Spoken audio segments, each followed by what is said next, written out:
Assalamualaikum dan salam sejahtera. Saya Saufi bin Apri 257696 bersama Elamaran anak lelaki Tamiselvan 257314, Norsam Bahdin Doi 251594, Ruben Tiren anak lelaki Tatiah 258283 akan membincangkan tentang proses bahagian pinjaman perumahan. Unit proses pinjaman perumahan adalah bertujuan dengan melaksanakan proses pembangunan organisasi melalui pendekatan yang paling berkesan.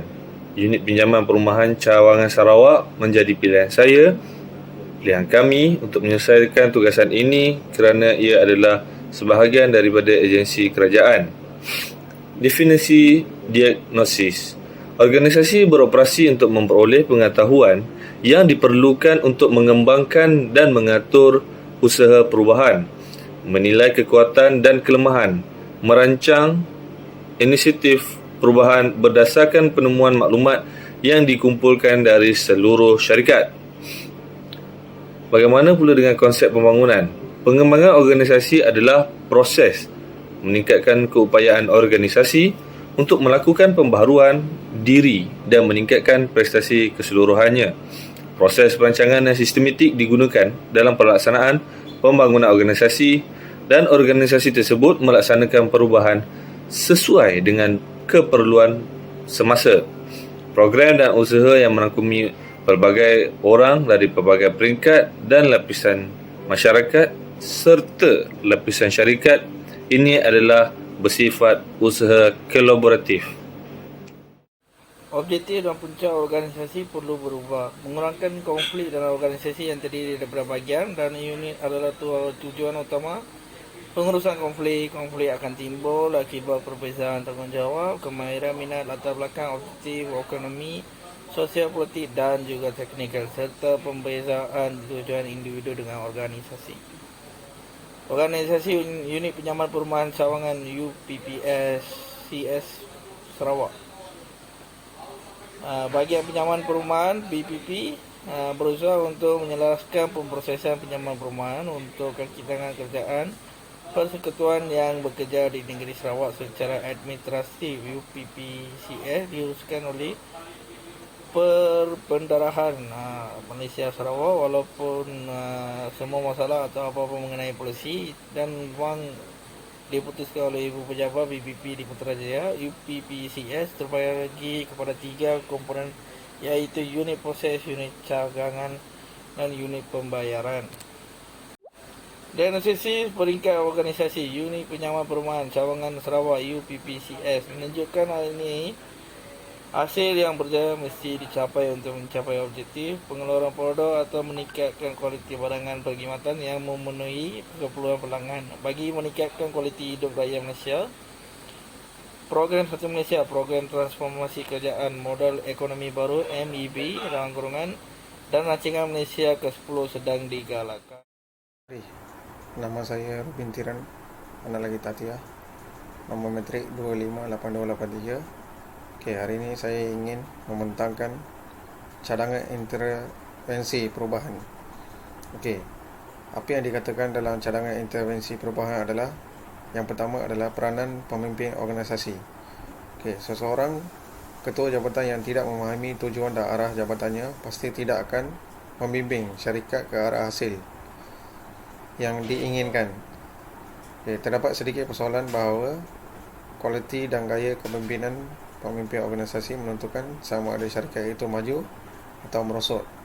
Yang kedua adalah pengurusan latihan mesti dirancang dan dilaksanakan sesuai dengan keperluan rancangan strategi organisasi untuk mengenal pasti matlamat organisasi. Misi dan objektif organisasi mesti ditetapkan. Tujuan-tujuan ini pada gilirannya akan menentukan kuantiti, tahap dan jenis pekerja yang diperlukan. Sekian, terima kasih. Salam sejahtera doktor. Saya Norsam Bahdin Doi, nombor metrik 251594. Saya sambung daripada kawan saya untuk membentangkan halangan perubahan. Penerangan terhadap perubahan menampakkan dirinya dengan apa cara dapat diramalkan. Okey.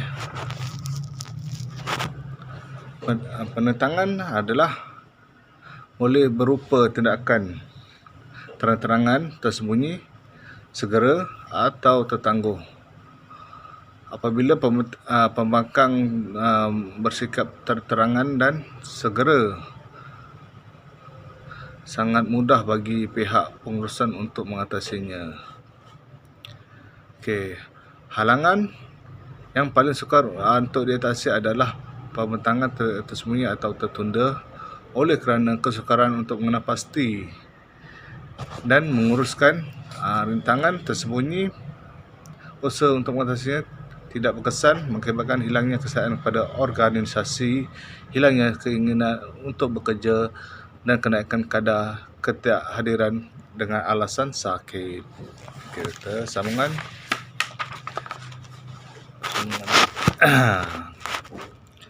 Okey, mengatasi tentangan untuk merubah.